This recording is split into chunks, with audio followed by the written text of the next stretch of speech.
The only people who don't want to disclose the truth are people with something to hide. And now I want to address Colin Powell on Meet the Depressed. And keep in mind, David Gregory invited him, as I said on Friday, on his program for a reason. Because he knew Powell would unload on the Republican Party, not for the right reasons, but all the wrong reasons.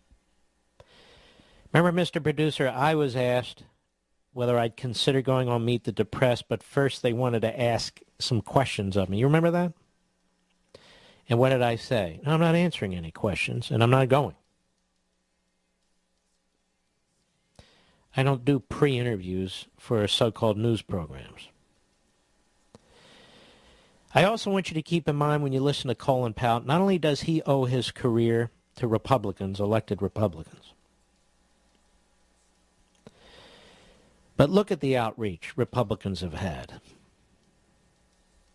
Look at the former head of the Republican National Committee, Michael Steele. Did Colin Powell ever defend Michael Steele? Did Colin Powell ever defend Clarence Thomas and his nomination process? Not that I recall. Did Colin Powell use the occasion of his appearance on Meet the Depressed to acknowledge a recent elected senator from Texas who happened to be Hispanic, Ted Cruz? Did he acknowledge Marco Rubio? Did he acknowledge our newest senator, Tim Scott, a black man appointed by an Indian woman, a Republican governor of South Carolina? All Tea Party conservatives, by the way. No, because Colin Powell despises the Tea Party and conservatives, so he's never going to acknowledge that. Never. And he takes aim at Sarah Palin. Mr. Tough General takes aim at Sarah Palin. Shame on you, General. Woman doesn't have a racist bone in her body. He was upset. What was the shuck and jive? Which is said to have, I don't even know, roots in slavery and so forth. Okay. But what does that have to do with anything? You attack her and the entire Republican Party. When Cuomo used the same phrase to describe Obama, was Colin Powell on Meet the Depressed? Did he trash the Democrat Party, and did he trash Cuomo? John Sununu, man, I don't even know. I'm not a big fan of his like everybody else is because he gave us David Souter, who was a moderate Republican from New Hampshire. All that aside, he calls Obama lazy. Obama was lazy. May still be. He didn't read his intelligence briefings.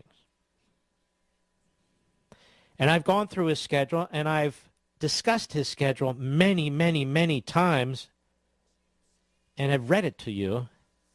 And Mr. Producer, that's not exactly a busy schedule that the president has, is it? Most of the time, no. Most of the time, he's starting his day officially at 10 o'clock, at 9:30, at 10:30. And there's some minimal, superficial event in between, not all the time, but too often. And then some grand party or something at the end of the day. I don't know. Man's played over 100 rounds of golf. You have to be an idiot not to see this. Mr. Powell, General Powell, Secretary Powell. But there you are. Trashing. Colin Powell votes for Obama twice. The first time he waited to the most damaging time to announce his support for Obama, damaging to McCain. McCain hardly a right-winger. McCain, all those things that Colin Powell says he wants. But Powell couldn't bring himself to endorse McCain. I wonder why. This time around, another fairly moderate to conservative Republican nominee, Mitt Romney. Colin Powell shouldn't be offended by Mitt Romney. Yet there he is, backing Obama again. Obama, with a disastrous foreign policy. Obama, who's hollowing out the United States military. Obama, who's hollowing out the American economy. And there is Colin Powell endorsing Obama. Gee, I wonder why. Because none of this makes sense rationally or intellectually. Must be emotional or something. And now Powell, who's had a wonderful life as a Republican, has benefited from one Republican administration after another. He's a multimillionaire living in a mansion in McLean, Virginia. He's angry at the Republican Party. Among other things, he had this to say. Cut 12, go. There's also a dark vein of intolerance in some parts of the party.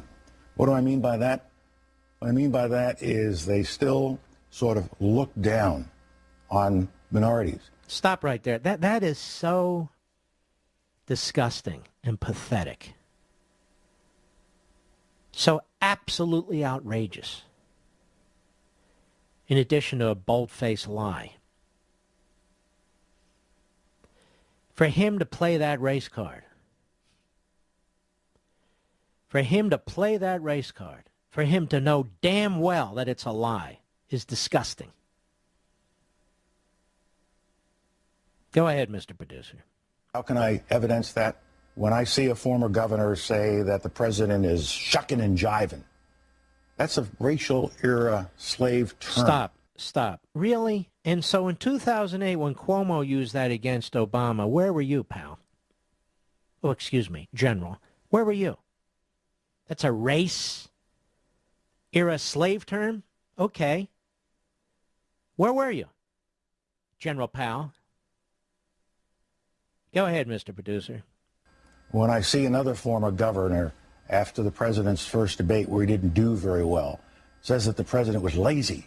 He didn't say he was slow, he was tired, he didn't do well.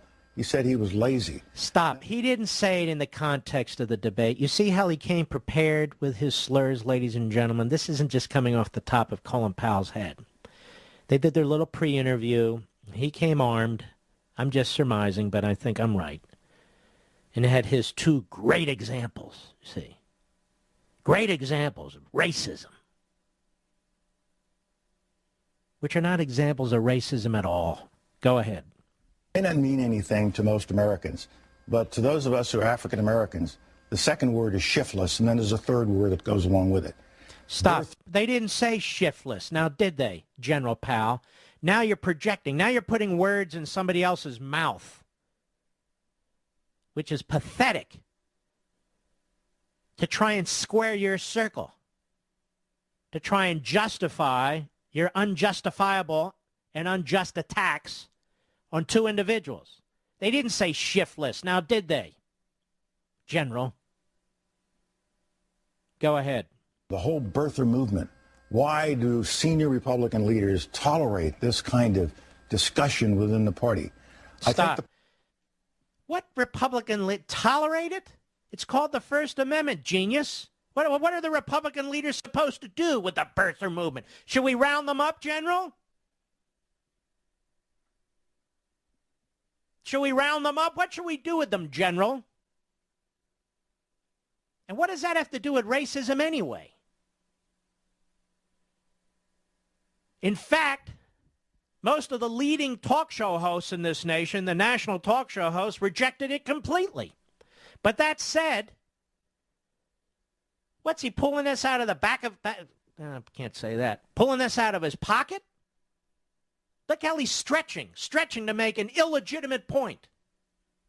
Go ahead, Mr. Producer. That's it. That's enough. But I'm sure Powell's very angry about Chuck Hagel's Jewish lobby comment.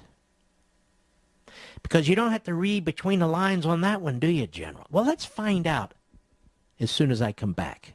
Mark Levin.